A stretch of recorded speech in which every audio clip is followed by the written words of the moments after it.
All right, Coach, obviously a thrilling game, an amazing game for the fans here, the sold-out crowd to watch.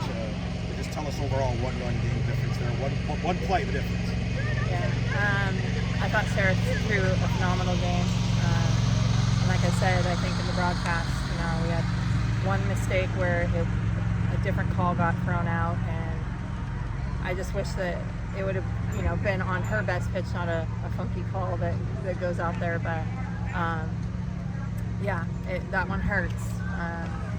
And again, like a couple of inches, and we're probably still playing this game, or maybe we do something amazing and get another run right after that one. But really proud of how Sarah led our team and put us on her back.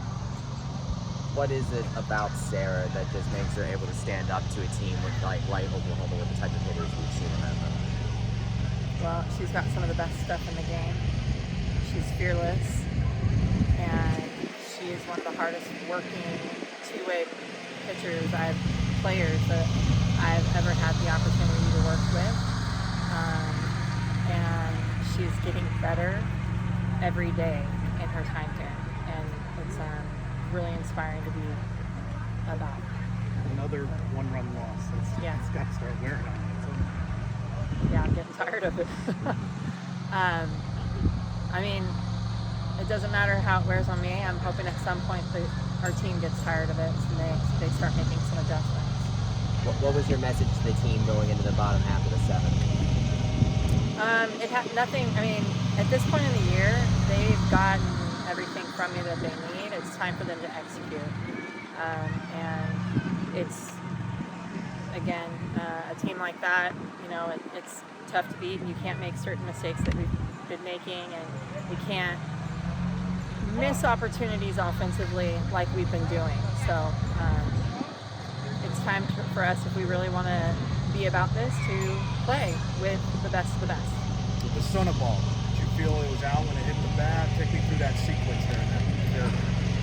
So I knew she got a good piece of it, and then it started going higher and higher, and I'm like, ooh, just keep going. And at one point I thought, oh no, it's not out. And then I don't know if the left fielder kind of grabbed it off the top of the fence, but it looked like she kind of got a glove on it. So I think she kind of brought it back in and saved it. But off the bat, I thought it was out, and then kind of hung up there in the air a little bit. Would you say there was anything different about the batting in the bottom half of the seventh compared to the rest of the game?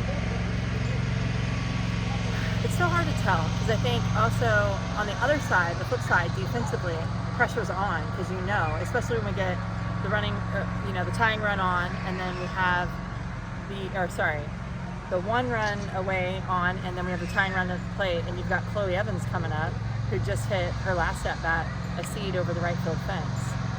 So any player is going to have that in the back of their mind when they're out there. So I think that's what makes it really tough to say if it's anything we did, but we also put in new players, and they had kind of a hungry mindset off the bench, which we love to have. What do you think about the way the team responded from Friday's loss? They did better. Yeah, I'm going to have to credit Sarah. She led us in that. I love how she doesn't care. She's going to keep going, and doesn't care what situation is. She cares very much so about this game. And she thrives in this game, and so I love how she kept us in there to figure things out. As good a performance as you've seen from her, against some of the best hitters in the nation, yes. Few hits they've had all year, and I just talked to the coaching staff, and it's the best pitching stuff they've seen all year from her. Did you like your defensive performance? I know you weren't satisfied overall with the game yesterday. Did you like the improvements you saw today from a defensive standpoint behind Sarah? Yeah, the infield was ready to go. They had, we had a lot of ground balls that were these kind of short, high hoppers, and they've got a lot of speed, and that's not easy to do. Easy to, defend. And I really liked how Jazz made all of the plays over her way. Ray made some really nice plays. There was a really tough play where I think Coleman hit one to our first baseman, and kind of a no man's land. And I think she gets a hit probably 8 times out of 10 on that hit. So a lot to be said about that defensive adjustment in the infield. Credit to their pitcher. What did she do so I think she stuck with what she was doing and allowed us to keep getting ourselves out, which you got to give a lot of credit to, because sometimes people will try to switch things up or they can't maintain that and stay consistent with that. So she did a really good job of mixing speeds and mixing planes. Going to tomorrow, senior day, or more start time before noon this time around. What do you tell the team going into a game like that against an opponent like this? I said, let's get after it tomorrow again. I mean, I don't think we're going to change anything different. It's just a matter of the execution. We executed better, but we still need to execute more in order to take a game like this.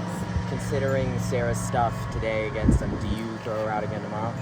Yeah, I don't know. I'm going to have to sleep on that one. We've got a lot of good pitchers, and we also have a lot of opportunity to still play them again after this weekend.